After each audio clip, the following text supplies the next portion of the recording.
on Nightline. Quaketown, USA. Earthquakes dozens a day shaking small towns where big energy companies are drilling for gas. Now residents are up in arms. Are earthquakes the price to pay for drilling in our backyards? From the global resources of ABC News with Terry Moran, Cynthia McFadden, and Bill Weir in New York City. This is Nightline, April 21st, 2011. Good evening, I'm Cynthia McFadden. We begin tonight with energy policy. Today, a natural gas company halted its use of a controversial mining technique called fracking after a blowout in a Pennsylvania well spilled thousands of gallons of toxic fluid into a local waterway. It's not the first time the environmental impact of fracking has been questioned. In Arkansas, some geologists think the disposal of wastewater from fracking may be leading to an incredible uptake in earthquakes, more than 1,100 since September. Here's Chris Bury. Yeah, that's to stop the injection well there. At this Arkansas school, anger is in the air. You need to start hounding your government. The residents gathered here are worried. How would we know? About the gas wells sprouting up around them. I just know my house started shaking. And whether drilling is to blame for the earth literally moving under their feet.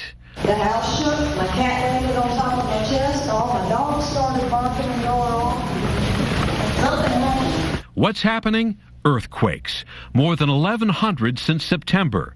Most of them tiny, 2 or 3 on the Richter scale, but some around 4, California-sized. Teachers at this school attest to that. There's no foundation. You're just shaking, and you can't go anywhere because everywhere's shaking. That scared me the most was in the middle of doing a lesson with my students and the earth shaking and realizing it was an earthquake. The shaking here is the newest development in the raging national argument about drilling for natural gas. What's happening? How are they happening? Why are they happening? We know that they're happening. Josh Fox, a filmmaker, is here showing his Oscar-nominated documentary, Gasland. I'd love to find somebody to interview at Halliburton. His film is critical of a drilling method called hydraulic fracturing, or fracking. Fluid is injected into rock, breaking it to release natural gas.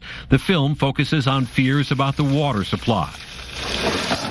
Whoa, Jesus Christ. Nightline brought Fox to Arkansas because of all the new questions here about drilling and earthquakes. The voices here, he says, are like canaries in a coal mine. People are your first level of scientific data. You have to trust what the people are saying on the ground as your first level of any investigation. In the gentle hills of the Arkansas River Valley, the treasured serenity has been shattered. The ground just rolls. It just rolls.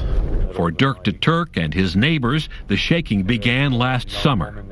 And it's like a loud thunderclap, and the house shakes at the exact same time. This that has split and cracked here in the sheetrock when the... It seems like your whole house is kind of separating. Yes, my whole house is kind of, that's a good way to put it. Susan Fry showed us the cracked walls in her home. This house was swaying. You felt like you were on a roller coaster or going down a hill or sitting on a rowboat in the middle of the ocean with somebody rocking the boat. The shaking got so frequent she installed a plumb line to keep track, posting the results on YouTube. 4:54 p.m. and we've got some really big swaying going on now. There's about 1,050 earthquakes. Arkansas geologist Scott Osbrooks is a lead detective on the case. And so these dots represent Earthquakes more than 1,000 earthquakes that have occurred. Just since last summer? Yes, sir. Just since, basically since September. The earthquakes are rattling the countryside in what's known as the Fayetteville Shale. Just since 2005, more than 3,000 gas wells have been drilled here, bringing thousands of jobs and billions in revenue to a dirt-poor place. But at what cost? See, the drilling is continuing to produce more and more waste. Josh Fox is exploring a theory held by many residents that the tremors can be traced to how wastewater from thousands of fracking wells is handled. You see that enormous pit of wastewater there? Right. That's wastewater coming up out of the well, and this is what they're injecting back down into the ground. The wastewater, millions of gallons, is trucked to disposal sites like this. They inject the equivalent of a 30-acre lake weighing 1 billion pounds deep into the earth. But the gas companies insist no scientific evidence links the injection wells to earthquakes, and that some quakes were recorded in the region before the wells were drilled. I've never been so scared in my life. But nothing like this. It just rattled the foundation. In February, a 4.7 shook the earth all the way to Memphis, the biggest quake here in 35 years. And all of a sudden, the whole bed just was like that. The whole house, you could just feel everything going. This is a seismometer. Geologists hunting clues to the mystery are installing seismic monitors across the region. Kind of like earthquake chasing. Now they're getting real-time data from state parks to backyards. The quakes are taking place along a newly discovered fault line, 7.5 miles long. If that was to rupture at all at one time, then you could generate theoretically up to a magnitude 5.7 to a 6.0. 5.7 to 6.0, which is yes. A really big which is a damage could potentially be a very damaging earthquake.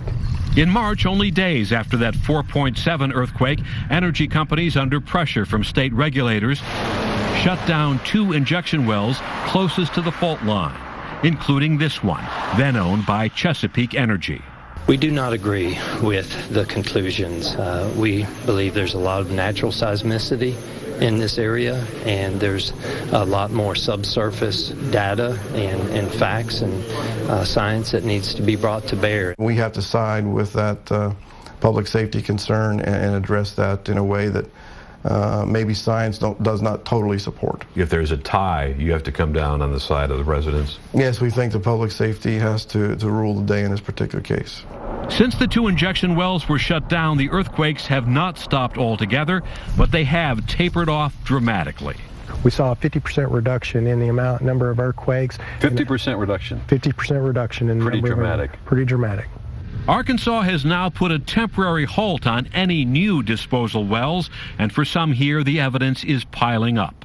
Are you convinced that this drilling is leading to the earthquakes? Yes, I am. I am 100% totally convinced. Coincidence or not, Arkansas regulators may decide soon whether to allow the 2 injection wells to operate again, leaving residents wondering if peace will ever return to their valley. I'm Chris Bury for Nightline in Guy, Arkansas. Our thanks to Chris for that important report. Many questions still to be answered.